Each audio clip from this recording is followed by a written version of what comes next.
नमस्ते बिहार, मैं हूं आपके साथ विभा उपाध्याय और इस वक्त बड़ी खबर आ रही है। पीएफआई के ठिकानों पर ताबड़तोड़ छापेमारी इस वक्त की जाती हुई। फुलवारीशरीफ टेरर मॉड्यूल मामले में पीएफआई और एसडीपीआई के ठिकानों पर छापा मारा गया है। 23 संदिग्धों की गिरफ्तारी के लिए ये छापेमारी इस वक्त होती हुई एसआईटी और एटीएस की तरफ से छापेमारी को अंजाम दिया जा रहा है। पटना समेत बिहार के 10 जिलों में छापेमारी की जा रही है।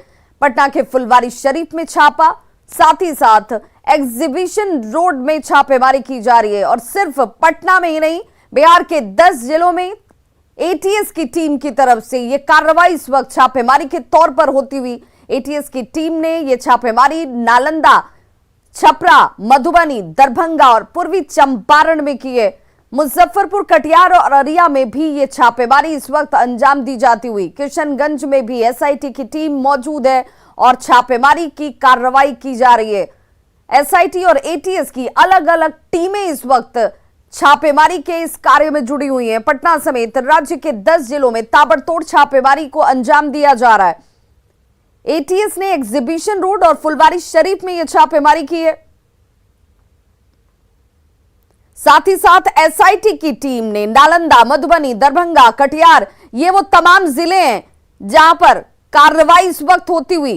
पीएफआई के ये ठिकाने 23 ऐसे संदिग्ध जिनकी जानकारी एटीएस और जांच एजेंसियों के पास है और अब इन 23 लोगों की गिरफ्तारी के लिए कार्रवाई को और ज्यादा तेज किया जा रहा है। पीएफआई और एसडीपीआई से जुड़े ये 23 संदिग्ध, इनके संबंध में जानकारी इकट्ठा करने को लेकर इस वक्त पटना पुलिस की एसआईटी और एटीएस की टीम 10 जिलों में छापेमारी ताबड़तोड़ कर रही है। नक्सलियों के खिलाफ अभियान में सुरक्षा बलों को एक बड़ी कामयाबी हाथ लगी। जमुई के गिद्धेश्वर जंगल में 2 हार्डकोर नक्सलियों को गिरफ्तार किया गया है, जिनके पास से देखिए ये तमाम वो सामान जिनकी बरामदगी की गई है। AK-47 SLR और सैकड़ों कारतूस बरामद हुए हैं। गिरफ्तार किए गए नक्सली पिंटू राणा और करुणा के खिलाफ बिहार और झारखंड के साथ ओडिशा में कई मामले दर्ज हैं। पिंटू राणा पर बिहार सरकार ने 1 लाख रुपए, जबकि झारखंड सरकार ने 15 लाख रुपए का इनाम रखा हुआ था। वहीं करुणा पर बिहार में 50 लाख, जबकि झारखंड सरकार ने 25 लाख का इनाम घोषित कर रखा था। पिंटू राणा और करुणा पति पत्नी बताए जा रहे हैं। पिंटू राणा पर 72 और करुणा पर 33 मामले विभिन्न राज्यों में दर्ज हैं। एसएसपी ने यह कहा है कि गिद्धेश्वर जंगल में सर्च ऑपरेशन में जिला पुलिस बल के साथ सीआरपीएफ और एसएसबी की टीम शामिल थी, जिसमें यह बड़ी कामयाबी हाथ लगी। ये 2 तस्वीरें आपके टीवी स्क्रीन पर। पहली तस्वीर में तमाम वो सामान जिसमें SLR, AK-47 कारतूस की बरामदगी इनके पास से की गई है। वहीं दोनों इनामी नक्सली अब गिरफ्त में है। इनके निशानदेही पर उक्त पहाड़ व गिद्धेश्वर के जंगली क्षेत्र में एसटीएफ, जिला बल, सीआरपीएफ, एसएसबी एवं कोबरा का संयुक्त ऑप्स प्लान तैयार किया गया। उक्त कार्य योजना के तहत संयुक्त ऑप्स संचालित किया गया। सर्च के क्रम में उक्त हार्डकोर माओवादी के छुपाकर रखे अत्याधुनिक अग्निशस्त्र 1 AK-47, 1 SLR एवं AK-47 का 159 गोली, SLR का 88 राउंड गोली बरामद किया गया। उधर गया में भी नक्सलियों के खिलाफ अभियान में बड़ी कामयाबी हाथ लगी। सुरक्षा बलों ने हार्डकोर श्रवण यादव और अनिल भारती को गिरफ्तार किया है। इनके पास से AK-47 राइफल, 183 कारतूस, डेटोनेटर, वॉकी टॉकी सहित कई सामान बरामद किए गए। सुरक्षा बलों ने इमामगंज के भदवर इलाके में छापेमारी को अंजाम दिया, जहां से नक्सलियों को गिरफ्तार किया गया है।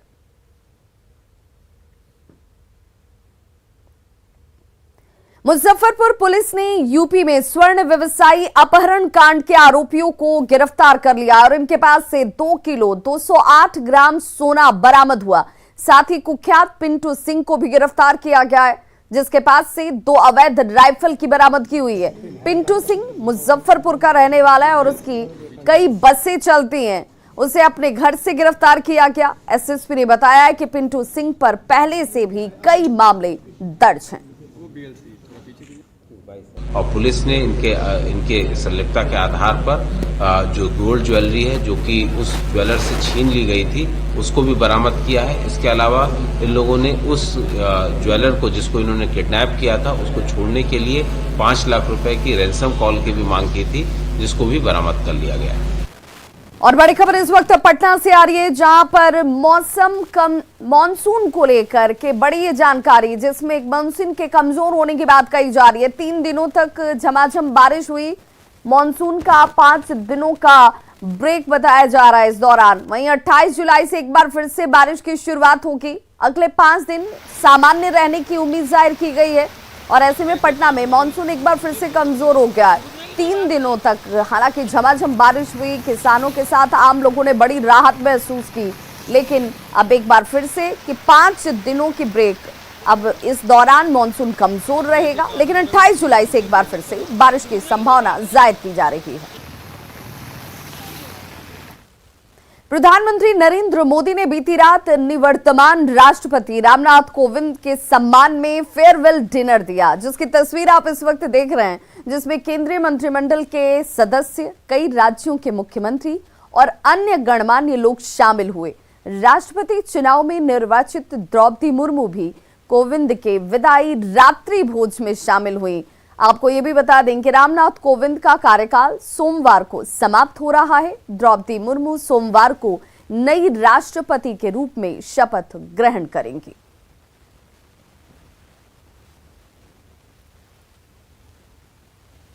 फुलवारी शरीफ टेरर मॉड्यूल में लगातार खुलासे हो रहे हैं और टेरर मॉड्यूल के तार पाकिस्तान, बांग्लादेश से लेकर अब आईएसआई तक जुड़ रहे हैं।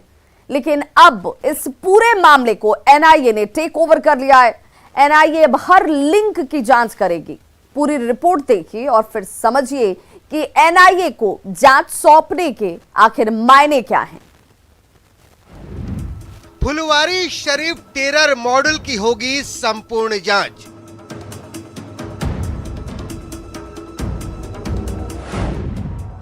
टेरर मॉड्यूल के हर लिंक को खंगालेगी एनआईए।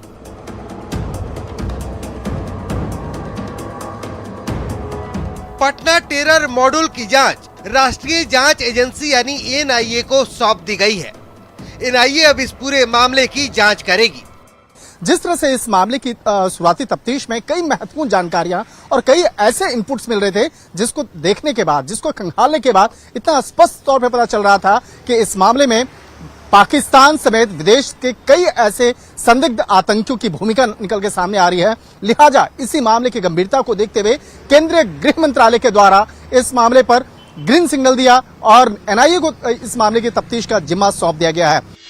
इधर पटना के फुलवारी शरीफ से गिरफ्तार मरगूब उर्फ ताहिर से पूछताछ में बड़ा खुलासा हुआ है। खुलासा ये कि ताहिर के पास से आईएसआई से जुड़े लोगों के नंबर मिले हैं। आईएसआई के एजेंट से ताहिर की बातचीत होती थी। ताहिर 2 लोगों के संपर्क में लगातार था। पाकिस्तान में 2 लोगों से बातचीत करता था ताहिर। फैजान और जैन नाम के शख्स से होती थी ताहिर की बात। 2023 में डायरेक्ट जिहाद का प्लान था। ताहिर जिहादी प्लान का अहम हिस्सा था। ये भी जानकारी आई है कि फुलवारी शरीफ से गजवाए हिंद मामले में गिरफ्तार मरगूब उर्फ ताहिर मरखोर नाम के व्हाट्सएप ग्रुप से जुड़ा था, जिस पर national animal of Pakistan WhatsApp group का कवर था। मरगूब के जरिए 2023 में सीधा जिहाद की मुहिम चल रही थी। दिल्ली से न्यूज 18 के लिए शंकर आनंद के साथ पटना से संजय कुमार की रिपोर्ट। तो ये साफ हो चुका है कि पटना के फुलवारी शरीफ से आतंक की बड़ी साजिश रची जा रही थी और अब तक पूरी साजिश के तार विदेशों से जुड़ भी रहे थे, लेकिन अब इसके तार आईएसआई से भी जुड़ रहे हैं। आईएसआई ने ऐसा जाल बुना था जिससे बचना मुश्किल था, लेकिन एसआईटी ने आईएसआई के ट्रैप को ही ट्रैप कर लिया। पूरी रिपोर्ट देखिए।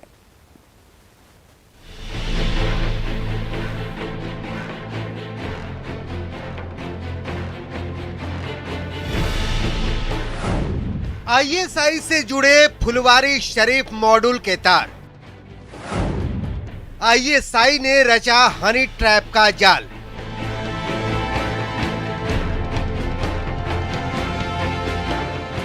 ये है फुलवारी शरीफ से गिरफ्तार मरगूब उर्फ ताहिर, जिसके तार पाकिस्तान, बांग्लादेश और यमन तक मिले थे। अब इसके तार ISI से जुड़ रहे हैं। इस ताहिर को बचाने में पाकिस्तान तक एड़ी चोटी का जोर लगा रहा है। ताहिर के तार को खंगाल रही SIT की टीम को हनी ट्रैप करने की कोशिश की जा रही थी, लेकिन SIT ने ISI के जाल को ही ट्रैप कर लिया। गजवाए हिंद और PFI मामले की जांच कर रही SIT की टीम के एक सदस्य को हनी ट्रैप करने की कोशिश की गई और ये कोशिश जो है पाकिस्तान में बैठे ISI की एजेंट जो है उसके द्वारा किया गया। बताया ये जा रहा है कि हनी ट्रैप करने की कोशिश करने वाली जो महिला है उसका नाम इलिसा है और यह महिला जो है वो मरगूब को पहले ट्रैप कर रखी है और उसी के जरिए जो है मरगूब के जरिए भारत में विध्वंस फैलाने की कोशिश लगातार कर रही थी। ISI जो है वो कर रहा था, लेकिन जैसे ही इस बात की जानकारी ISI के कान तक पहुंची कि मरगूब SIT के गिरफ्त में है, ATS ने उसे गिरफ्तार कर लिया है और उसके तमाम प्लानिंग जो है वो उसका पटाक्षेप कर दिया है। जाहिर है ताहिर को बचाने में जुटा पाकिस्तान। SIT के एक सदस्य के हनी ट्रैप की कोशिश। पाकिस्तान के नंबर से आया था कॉल। ISI का बताया जा रहा है नंबर। इधर फुलवारी शरीफ जिहादी ट्रेनिंग मामले में भी बड़ा खुलासा हुआ है। ये खुलासा अतहर परवेज से पूछताछ में हुआ है। खुलासा ये कि 12 जुलाई को पटना में बड़ा प्रदर्शन होने वाला था। PM मोदी के दौरे के दिन होना था ये प्रदर्शन। तीस्ता सीतलवाड़ के समर्थन में प्रदर्शन की साजिश रची गई थी। PFI और SDPI के बैनर तले हंगामे की साजिश थी। पटना के फुलवारी शरीफ मॉड्यूल की जांच का दायरा बढ़ता जा रहा है। इसके विदेशी कनेक्शन का दायरा भी बढ़ता जा रहा है। ताहिर पाकिस्तान के रहने वाले फैजान नामक एक शख्स के संपर्क में भी था और गजवाए हिंद के मंशा से भारत में साजिश रच रहा था। पटना से न्यूज़ 18 के लिए अमित कुमार और संजय कुमार की रिपोर्ट। समस्तीपुर में पुलिस वालों ने ही कानून की धज्जियां उड़ा दी। सरायरंजन थाने की पुलिस एक नाबालिग आरोपी को कमर में रस्सी बांधकर मेडिकल जांच के लिए सदर अस्पताल पहुंचकर आ जाती है। इस दौरान पुलिस पदाधिकारी की भी मौजूदगी थी, लेकिन किसी ने नाबालिग की कमर से रस्सी हटाने को नहीं कहा। जब सरायरंजन थाने के पुलिस अधिकारियों से इस बारे में पूछा गया तो वो कुछ भी बोलने से बचते हुए नजर आए। वहीं वकील का कहना है कि 18 साल से कम उम्र के आरोपियों को न तो हथकड़ी लगाई जा सकती है और न ही रस्सी से बांधा जा सकता है और ऐसा करने वालों पर कार्रवाई जरूर हो सकती है। नहीं, एकदम गैर उचित है। किसी भी बच्चे को जो 18 वर्ष से कम उम्र का है उसको किसी भी तरह का बंधन नहीं करना, ना हाथ में ना कमर में कोई रस्सी नहीं बांधना है, कोई हथकड़ी नहीं लगाना। पूर्णिया की एक महिला ने कड़े संघर्ष के बाद दारोगा की परीक्षा पास की। पति ने पढ़ाई रोकने की कोशिश की, लेकिन महिला ने उनकी बात नहीं मानी। बात तलाक तक पहुंची और इन सब के बीच उसने दारोगा की परीक्षा में सफलता हासिल कर ली।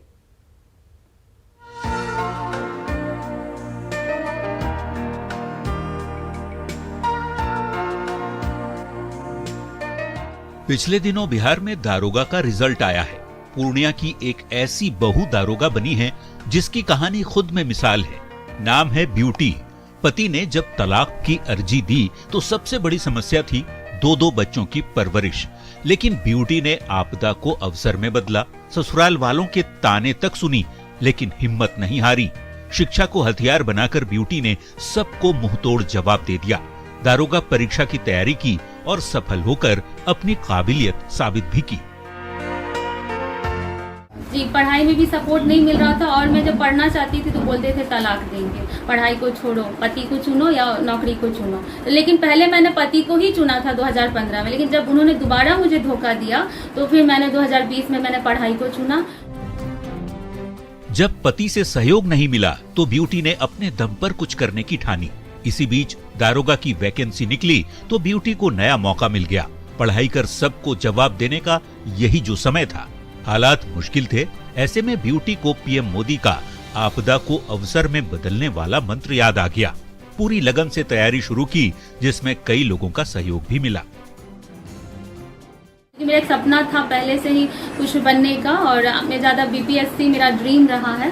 तो उस ड्रीम को मैं उस तलाक के दौरान मोदी जी बोलते हैं। संघर्ष के दौरान ब्यूटी को कई लोगों का सहयोग मिला, जिनमें उनके ट्रेनर राजीव कुमार भी शामिल हैं।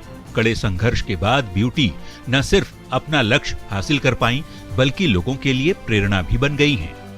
न्यूज़ 18 के लिए पूर्णिया से कुमार प्रवीण की रिपोर्ट। और बड़ी खबर इस वक्त पटना से, जहां शराब माफिया पुलिस को झांसे में रखने के लिए अब उसी के नाम का इस्तेमाल कर रहे हैं। पत्रकार नगर थाने की पुलिस ने अंग्रेजी शराब की छोटी छोटी सैकड़ों बोतलों के साथ पुलिस स्टिकर लगी कार को लावारिस हालत में बरामद किया है।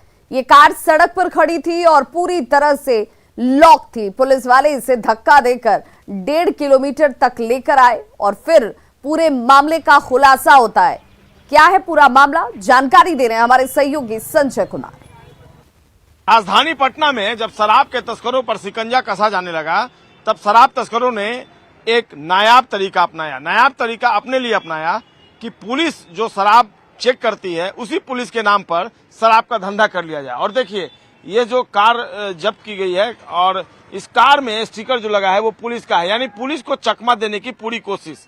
शराब की गाड़ियां पकड़ी जाती है, उसमें कई तहखाने बने होते हैं और कई चीजों से, लेकिन पुलिस की गाड़ी का नाम लगाकर, स्टिकर लगाकर धोखा देने की कोशिश। और ये देखिए, शराब की जो बोतलें रिकवर की गई है, ये तो दिखा नहीं पाएंगे, लेकिन इनका साइज कितना छोटा है, यानी सेंट वगैरह, परफ्यूम वगैरह का जो बोतल होता है अमूमन उसी तरह का ये बोतल है। और 300 बोतल जो है वो ऐसा सब रिकवर किया गया। आप देखिए, और पिछली सीट पर ये रखा हुआ है।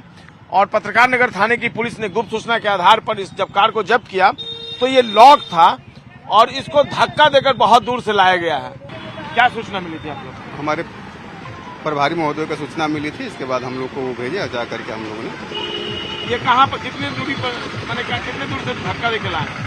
ये लगभग 1.5 किलोमीटर के आसपास धक्का देकर के लाए हैं जी। लावारिस हालत में इसको छोड़ा? लावारिस हालत में, बंद हालत में गाड़ी थी। जो क्या फर्दर एक्शन आगे आप लोग ले रहे हैं? जो मद निषेध कानून हमारी नई बनी हुई, नई संशोधित में, तो उसके तहत सारी कार्रवाई की जा रही है। तो ये एक झांसा देने की कोशिश थी पुलिस के स्टिकर के नाम पे, लग रहा है आपको? जब पुलिस का स्टिकर इसमें लगा हुआ है, सब जांच हो रही है। राजेंद्र नगर जो टंडल है उसके सामने एक गली है, तिलक नगर गली।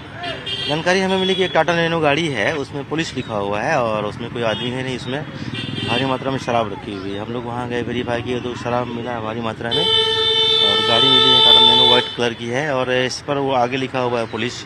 हम लोग ये देख रहे हैं कि पुलिस इसमें कैसे किसने लिखवाया है, हो सकता है कि मिसयूज करने के लिए लिखा हुआ है, मतलब फर्जीवाड़ा किया गया पुलिस के नाम। हाँ जी, हो सकता है कि पुलिस का सिंबल लगाकर पुलिस को धोखा देने के लिए या कोई आम आदमी को धोखा देने के लिए।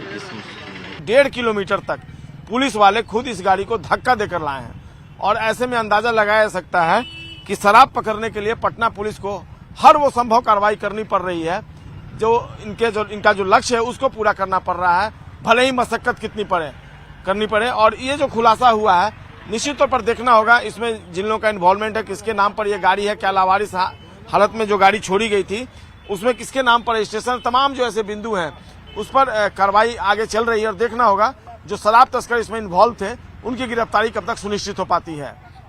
कैमरा पर्सन अजय दुबे के साथ संजय कुमार, न्यूज़ 18 पटना। और बड़ी खबर पटना से, जहां पर बेऊर जेल अधीक्षक पर होगी विभागीय कार्रवाई। जी हां, बेऊर जेल के अधीक्षक पर विभाग की कार्रवाई की जाएगी। जितेंद्र कुमार जो बेऊर जेल के अधीक्षक हैं, उनके ऊपर यह कार्रवाई होने वाली है। विभाग की कार्रवाई शुरू करने का फैसला इस वक्त लिया गया है। इनके ऊपर गृह विभाग कारा ने जारी किया है संकल्प। जेल में बंदी से अप्राकृतिक यौनाचार के मामले में यह कार्रवाई की जा रही है। मोबाइल और प्रतिबंधित सामान मिलने के बाद भी ये कार्रवाई इस वक्त सामने आ रही है, जिनमें लापरवाही साफ तौर पर नजर आती है। 5 जून 2021 से 6 अप्रैल 2022 के बीच का ये पूरा मामला है। पटना प्रमंडल के आयुक्त को संचालन का जिम्मा दिया गया है और पदाधिकारी जो हैं वो ये अब सब देखते नजर आएंगे। सहायक कारा महानिरीक्षक संजय चौधरी को बनाया गया है प्रस्तुतिकरण अधिकारी।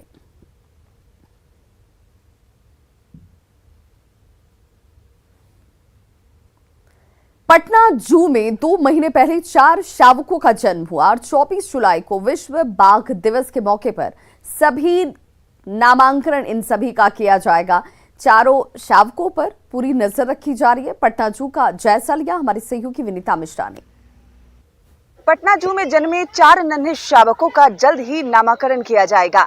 आपको बता दें कि 29 जुलाई को विश्व बाघ दिवस के मौके पर चारों नन्हे शावक का नाम रखा जाएगा।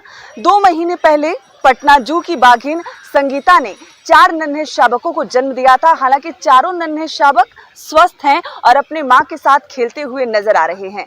आपको बता दें कि ऐसा पहली बार नहीं हुआ कि पटना जू में नन्हे शावकों का जन्म हुआ है। इससे पहले भी 2012 में एक साथ 3 नन्हे शावकों का जन्म हुआ था। हालांकि तीनों नन्हे शावकों की जान चली गई थी। उसके बाद 2017 में भी 4 नन्हे शावकों का जन्म पटना जू में हुआ था। हालांकि 4 में से 3 नन्हे शावक की मौत हो गई थी। एक जो शावक बचा हुआ था वो अभी भी पटना जू में आकर्षण का केंद्र रहा है। अभी जो 4 नन्हे शावक जन्म लिए हैं, जैसे कि मां संगीता है, पहली बार वो मां बनी है और 4 नन्हे शावकों को उसने जन्म दिया है। संगीता को चेन्नई के एक जू से पटना जू लाया गया था और संगीता पहली बार मां बनी है। 4 नन्हे शावकों को उसने जन्म दिया है और चारों नन्हे शावक स्वस्थ हैं। सीसीटीवी से लगातार 24 घंटे उसकी निगरानी की जा रही है और उसे देखा जा रहा है कि चारों नन्हे शावक फिलहाल कैसे हैं। हालांकि स्वस्थ हैं और 29 जुलाई को चारों नन्हे शावक का नामाकरण किया जाएगा। विनीता मिश्रा, न्यूज़ 18 पटना। तो खबरों का सिलसिला लगातार जारी, आप देखते रहिए न्यूज़ 18 बिहार झारखंड। यहाँ खबरों का सिलसिला कभी नहीं थमता।